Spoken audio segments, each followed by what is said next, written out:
اب آئیے میں اللہ کی بارگاہ میں کس طریقے سے کلام کرنا چاہیے. جہاں تھوڑی سی تکلیف آئی، جہاں تھوڑی سی پریشانی آئی تو ہم اللہ کی شکایت شروع کر دیتے ہیں، اللہ کی بارگاہ میں جیسے تیسے کلمات کہنا شروع کر دیتے ہیں. اللہ کو ہمارا ہی گھر معاذ اللہ ثم معاذ اللہ مصیبتوں کے لیے ملا تھا کہ ہمارے گھر پر ہی مصیبت. وہ کون سی مصیبت ہے جو ہمارے دروازے پر دستک نہیں دیتی؟ لیکن آپ آئیے میں آپ کو بتاؤں، حضرت ایوب علیہ السلام پروردگار نے ان کو امتحان میں گرفتار کیا. اللہ اکبر، آپ کے سارے مویشی مر گئے، آپ کے سارے بچے مر گئے، آپ کے سارے مکانات ڈھہ گئے، ساری چیزیں ختم ہو گئیں. آپ جنگل و بیابان کی طرف تشریف لے گئے. اللہ اکبر، جب وہاں پہنچے اور اس کے بعد آپ کو ایک تکلیف، ایک عارضہ لاحق ہوا، مرض میں گرفتار ہوئے. بیوی مرض کے اندر گرفتار دیکھ کر اپنے شوہر سے حضرت ایوب علیہ السلام سے عرض کرتی ہے، میرے سرتاج، میں آپ کی مصیبت کو نہیں دیکھ سکتی، تکلیف کو نہیں دیکھ سکتی، اللہ کی بارگاہ میں دعا کریں. آپ نبی ہیں، آپ کی دعا سے اللہ آپ کی پریشانی کو دور فرما دے گا. جواب سنیے، سارے بیٹے شہید ہو گئے، سارے بیٹوں کا انتقال ہو گیا، سارا مال ختم ہو گیا، سارے گھر ختم ہو گئے.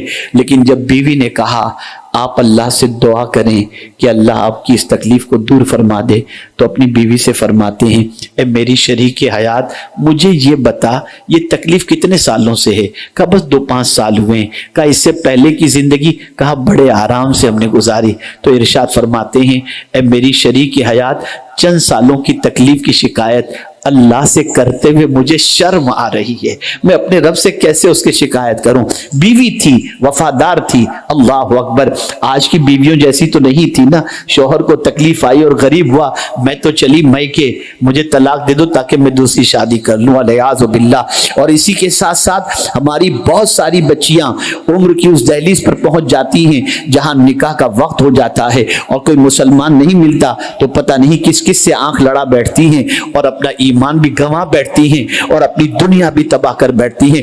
ڈرو اللہ سے، اللہ کا عذاب بہت سخت ترین ہے. اللہ کے رسول صلی اللہ علیہ وسلم کی ایک صحابیہ غالباً حضرت زنیرہ رضی اللہ تعالی عنہ، ان کے سر پر کافروں نے اس طریقے سے مارا کہ آنکھوں کی روشنی چلی گئی. اللہ اکبر. اس کے بعد تانا دینے لگے، دیکھو تم نے ہمارا مذہب چھوڑ کر رسول اعظم کا دین قبول کر لیا نا، تو تمہاری آنکھیں ہمارے بتوں نے چھین لی. بس ان کی زبان پر دعا آ جاتی ہے، اے اللہ میں ان کے تانے برداشت نہیں کر سکتی، میں جانتی ہوں کہ میرا رب تو ہے اور تو چاہے تو میری آنکھوں کی روشنی ابھی آ سکتی ہے، بس یہ عرض کرنا تھا، آنکھوں کی بینائی میرے کریم نے عطا فرما دی.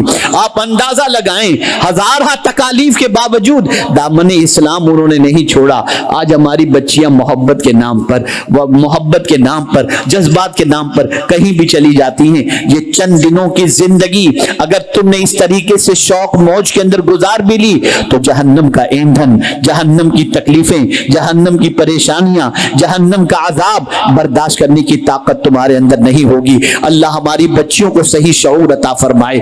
عرض یہ کر رہا تھا کہ آج کی بیویاں شوہر پر تکلیف آئی تو گھر چھوڑ کے بھاگ گئیں، میکے میں جا کر بیٹھ گئیں. جب تیری زندگی اچھی ہو جائے، مال جمع ہو جائے، تب تو ہمیں آواز دینا، تب ہم دیکھیں گے، ورنہ تیرے جیسے کنگال کے ساتھ ہم زندگی نہیں گزار سکتے. یہ کیوں؟ یہ سیریل دیکھنے کے بعد، یہ پکچر دیکھنے کے بعد یہ سوچ بنتی ہے. اگر انبیاء کی سیرت پڑھے ہوتے، اولیاء کی سیرت پڑھے ہوتے تو یہ سوچ نہ بنتی. اللہ اکبر. بی بی رحمت نے جو حضرت ایوب علیہ السلام کی زوجہ تھی، انہوں نے عرض کیا، یقیناً آپ اللہ سے شکایت کرنا نہیں چاہتے، مت کیجئے، میں آپ کی بیوی ہوں، میں آپ کی تکلیف نہیں دیکھ سکتی، آپ دعا تو کیجئے اللہ آپ کو شفا عطا فرما دے. لیکن ڈرتے ڈرتے رب کی بارگاہ میں دعا کرتے ہیں. دیکھیں مصیبت میں کس طرح سے اللہ سے کلام کرنا چاہیے، ڈھنگ سکھا رہے ہیں. عرض کرتے ہیں، رب انی مسنی الضر وانت ارحم الراحمین، میرے رب مجھے تکلیف پہنچی اور تو رحمان و رحیم ہے. یہ نہیں کہا میں نبی ہوں اور مجھے تکلیف، میں پریشان ہو گیا ہوں، بیماری برداشت نہیں ہوتی، نہیں، مولا مجھے تکلیف پہنچی اور تو رحمان و رحیم ہے، اتنا کہنا تھا. رب نے فرمایا ارکض برجلک ھذا مغتسل بارد وشراب، اپنے پیر کو زمین پر مارو اور جو ٹھنڈا پانی نکلے اسے پیو اور اس سے غسل کر لو. اللہ اکبر. جیسے ہی ٹھوکر ماری پانی کا چشمہ نکلا، پانی پیے اور پانی کو جسم پر ڈالا، اللہ نے شفا عطا فرما دی.